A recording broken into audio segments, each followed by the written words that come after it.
ሰላም ጤና ይስጥልኝ የኢንፎ ገበታ ቤተሰቦች፣ ዛሬም እንደተለመደው አንድ ርዕስ ይዘን ብቅ ብለናል። በዛሬው ርዕሳችን የዱባ ፍሬን ፍቱን የጤና ጥቅሞች ምናስቃያችሁም ይሆናል።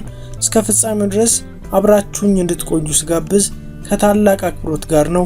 ፍቅሩ ተስፋዬ ነኝ። መልካም ቆይታ።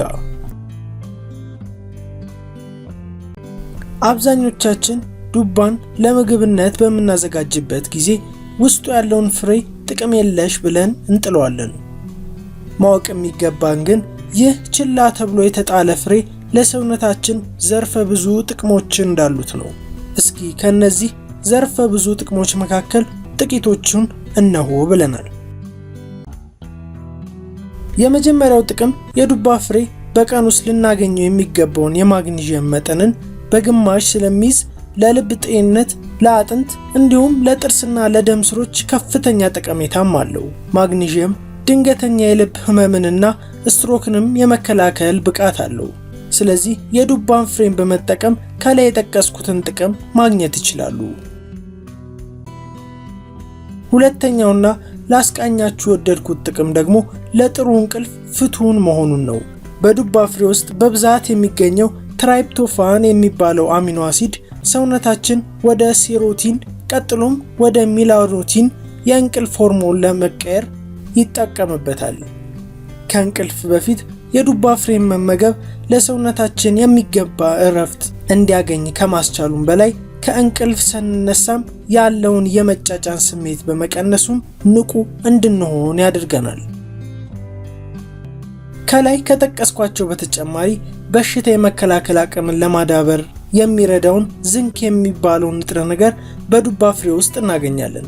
ከዚህም በተጨማሪ የማሽተትና የመቅመስ ችሎታን እንዲሁም ለአይን ጥራትም የጎላ ጠቀሜታ እንዳለው ይነገራል። ሌላኛው የዱባ ፍሬ ፍቱን ጥቅም ደግሞ ጎጂ ኮሌስትሮልን መቀነሱ ነው። የዱባ ፍሬ ውስጥ ያለው ፋይቶሴሬሊን የተሰኘው ንጥረ ነገር ኮሌስትሮል ወይም የስብ ክምችትን የሚቀንስና ጠቀሜታውም እንዲጨምር የሚያደርግ መሆኑን ይነገራል። በአንጀት ውስጥ የኮሌስትሮል ክምችት እንዳይኖር በማድረግ በደም ውስጥ ሊገኝ የሚችለውን ጎጂ ኮሌስትሮልም ይቀንሳል። በ2016 ለንባብ በቃ አንድ ጥናት እንደሚያሳየው በዱባ ፍሬ የበለጸጉ ምግቦችን ማዘውተር ተፈጥሯዊ ኮሌስትሮል ማስወገጃ ዋነኛ ዘዴ እንደሆነም አስነብቧል። ከላይ የጠቀስኳቸውንም የዱባ ፍሬ ጥቅሞች ለማግኘት እንዴት ነው አዘጋጅቼ መጠቀም ያለብኝ የሚለው ከሆነ ደግሞ አንድ አዘጋጃጀት ሹክ ልበሉት።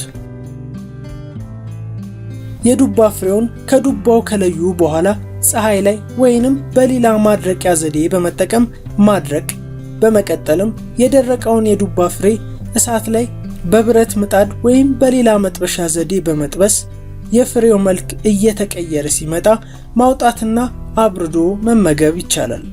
ይህን ዘዴ ተጠቅመው የዱባ ፍሬ ካለው ብዙ ጥቅሞች መካከል መቋደስ ይችላሉ። ለዛሬ ይዤላችሁ የቀረብኩት ተረኛ ርዕስ የተከታተላችሁትን ይመስል ነበር። በቀጣይ ሌላ ጊዜ እስከምንገናኝ ሰላሙን ሁሉ እየተመኘው መሰናበታችሁ ፍቅሩ ተስፋዬ ነኝ። ሰላም ሁኑ።